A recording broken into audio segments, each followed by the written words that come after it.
Hello বন্ধুরা, সবাইকে আমাদের চ্যানেলে স্বাগত জানাই। তো ওই ভিডিওতে আমি রিভিউ করব অ্যাডোলেসেন্স সিরিজটি। তো চলুন আর সময় নষ্ট না করে ভিডিওটি শুরু করা যাক।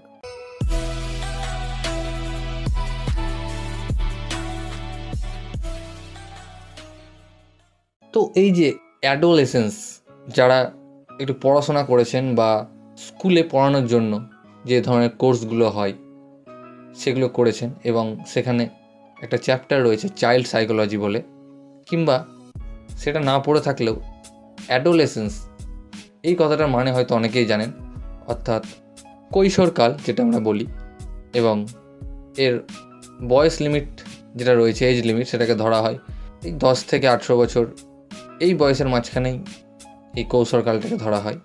এবং এই নামটা কেন দেওয়া হয়েছে, কারণ এই সিরিজে আমরা একটা 13 বছরের স্কুল বয়ের গল্পই দেখতে পাবো, যার নাম জ্যামি মিলার। তো এই সিরিজটি ক্রিয়েট করেছেন এবং লিখেছেন জ্যাক থ্রোন এবং স্টেফেন গ্রাহাম, এবং ডাইরেক্ট করেছেন ফিলিপ বারান্টিনি। তো সিরিজটি কেমন হলো? তো এটি একটি দুর্দান্ত সিরিজ, আমি রেকমেন্ড করব।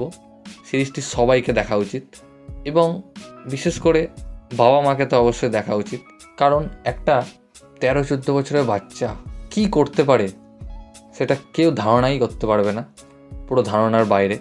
এবং এই সিরিজটির জনরা হচ্ছে সাইকোলজিক্যাল ক্রাইম ড্রামা। তাহলেই বুঝতে পারছেন যে কী লেভেলের সিরিজ হতে চলেছে এটা। এখানে যা যা ঘটনাগুলো দেখানো হয়েছে আপনার মস্তিষ্ক হিলিয়ে দেবে। তা এই ঘটনাগুলো দেখার পর আপনি ভাববেন যে এই রকমও করতে পারে একটা বাচ্চা ছেলে, আপনার চিন্তা ভাবনার বাইরে। এখানে এই 13 বছরের বাচ্চাটির রোলে যেই অ্যাক্টরটি কাজ করেছেন, তিনিও একজন বাচ্চাই বলা যেতে পারে, ওয়েন কুপার।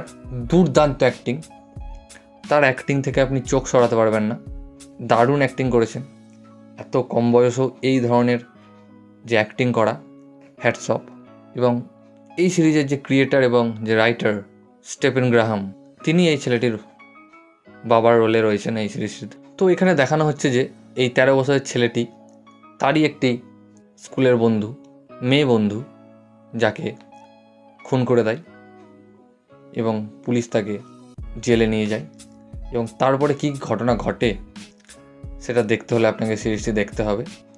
এই সিরিজে প্রতিটা ঘটনা দুর্দান্তভাবে দেখানো হয়েছে। তাকে জেলে নিয়ে যাওয়া হচ্ছে এবং জেলে কী কী প্রসিজিয়ার রয়েছে সেগুলো করা থেকে শুরু করে উকিল আসা, দারুণ। এই সিরিজটিতে মোট 4টি এপিসোড রয়েছে, এবং প্রতিটি এপিসোড হচ্ছে 50 থেকে 1 ঘন্টার মধ্যে। এবং এই 4টি এপিসোডই 1 টেকে শ্যুট করা হয়েছে। মানে ভাবতেই পারছেন যে একবার যদি কিছু ভুল হয়ে যায় আবার প্রথম থেকে শ্যুট করতে হবে। এক কথায় যেটা আমরা বলি 1 টেক শট। তার মানে আপনি ভাবতে পারছেন যে অ্যাক্টরদেরকেও কী ধরনের কাজ করতে হয়েছে এখানে। এর আগে আমরা 1 টেক শট ক্রিস্টোফার নোলানের ডাঙ্কার সিনেমায় দেখতে পেয়েছিলাম, এবং অনেকদিন পর এখানে দেখতে পেলাম। এবং এই ছেলেটি বলে নয়, এখানে যত অ্যাক্টর বা অ্যাক্ট্রেস রয়েছে সবাই দুর্দান্ত অ্যাক্টিং করেছে। এই সিরিজটার কোনো নেগেটিভ পয়েন্ট আমি খুঁজে পেলাম না। অনেক সিরিজ দেখেছি, তবে এই সিরিজটা এমন একটা সিরিজ যে অনেক দিন আপনার মাথায় ছাপ ফেলে যাবে যে কি দেখলাম। এবং এই সিরিজটি আপনারা নেটফ্লিক্সে হিন্দিতে পেয়ে যাবেন। তো এই ভিডিওটা এতটুকুই গাইস। ভিডিওটি ভালো লাগলে অবশ্যই ভিডিওকে লাইক, কমেন্ট, শেয়ার, আমার চ্যানেলটিকে সাবস্ক্রাইব করুন, এবং আমাকে ইনস্টাগ্রামে ফলো করতে পারেন। লিঙ্ক আমি ডেসক্রিপশানে দিয়ে দেবো। ভিডিওটি দেখার জন্য থ্যাংক ইউ, ধন্যবাদ।